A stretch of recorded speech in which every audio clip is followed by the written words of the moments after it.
The headlines on RT International. Ballistic brinksmanship. Amerika and China wheel out their big guns in the Asia-Pacific region. German authorities warn of possible chemical terror attacks, describing how water systems could be poisoned and chemical plants targeted. Israeli interrogators shed light on their means of intimidation techniques against detainees, which many are comparing to the torture playbook of Gauntanamo Bay.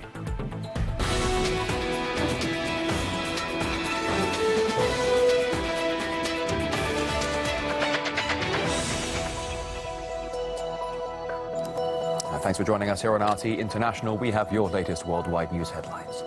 We do start this hour with a continuation of our breaking news and update for you now. At least 14 people have been killed after Al-Shabaab terrorists attacked a luxury hotel in the Somalian capital of Mogadishu. A car bomb was detonated at the hotel's gates, shortly followed by another explosion. A gunman then entered the building and opened fire. Reports suggest several journalists were injured as they rushed to the scene after the first explosion. The hotel is located near the Somali parliament in the center of the city. Now, back in June, gunmen attacked 2 hotels, killing almost 30 people, including 2 members of parliament. Earlier in February, a group of militants killed 9 civilians in another hotel attack. And one of the deadliest assaults happened in January last year when Al-Shabaab militants targeted a restaurant and hotel, killing 20. Well, footage has emerged in the Chinese media claiming to show the country's deployment of brand new intercontinental ballistic missiles. Military experts have already warned such warheads have a vast range and could reach America in just 30 minutes. However, China's foreign ministry has quickly dismissed the media claims. And while there are questions over the Chinese missile deployment, there are no doubts over Washington's. It's about to station its anti-missile system known as THAAD to South Korea. The U.S. claims there can be no delay to the move in light of the growing nuclear threat from North Korea. However, China argues the system's powerful radar could potentially cover not only its territory but also that of Russia. And the deployment of THAAD was something brought about by the previous U.S. administration. What we're also doing is consulting with the South Koreans for the first time about more missile defense capabilities to prevent any possibility that North Korea could reach U.S. facilities or U.S. populations. And Trump's administration is continuing with the project, while the new president himself is known for his fiery comments about China. They take our money, they take our jobs, they take our base. We can't continue to allow China to rape our country. I don't want China dictating to me. Well, the new U.S. president is widely touted as taking a surprisingly hostile approach towards China. Emily Sue takes a look. Taking on China was one of Trump's big election promises, and the mainstream media don't like it one bit. They say he's ruining decades of hard work. Donald Trump did something that no U.S. leader has done since 1979. We have the President of the United States with the strongest anti-China rhetoric, if you will. Trump's victory, arguably bad news for U.S.-China relations. But hold on a sec, were things really as rosy as claimed? If we don't write the rules for trade around the world, guess what? China will. China continues cyber espionage against the United States. In 2011, we saw Barack Obama's pivot to Asia.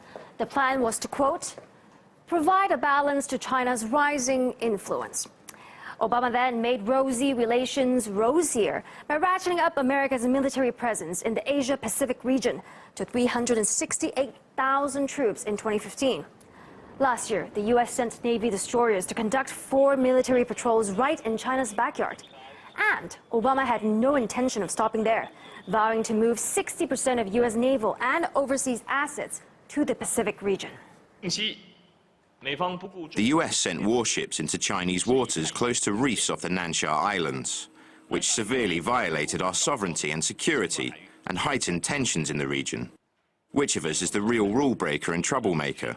I think the facts were spoken for themselves. Washington's argument has been that its patrols are there to ensure Beijing doesn't limit the freedom of navigation in the region, which is a bit odd, as unlike China, the U.S. never ratified the UN convention that covers this. And don't forget, America has military ties with almost everyone in the region, effectively surrounding Beijing with pro-US forces. Among them is Taiwan, which China sees as a breakaway province. Washington's ties with Taipei have long rattled Beijing, long before Donald Trump spoke with the Taiwanese president on the phone last month. The U.S. has been arming Taiwan since the 70s, and Obama alone sold $14 billion worth of weapons to Taipei. Also keeping things rosy were Obama's ties with the Dalai Lama, the spiritual leader who Beijing accuses of helping a separatist movement in Tibet. Obama met him not once, but 4 times. It would send a wrong signal to the Tibet independent separatists and hurt the China-US mutual trust and cooperation. President Obama lacked a vision as to how China-US relations should be developed. He was very much focused on the day-to-day operations and ups and downs, hiccups between China and the United States, but he did not have a long-term vision about how China-US relations should be developed and how China and the United States should look at each other. So, fair enough. If Trump keeps up his anti-China rhetoric, China-US ties will no doubt take a turn for the worse. But he definitely wasn't the one who started it all.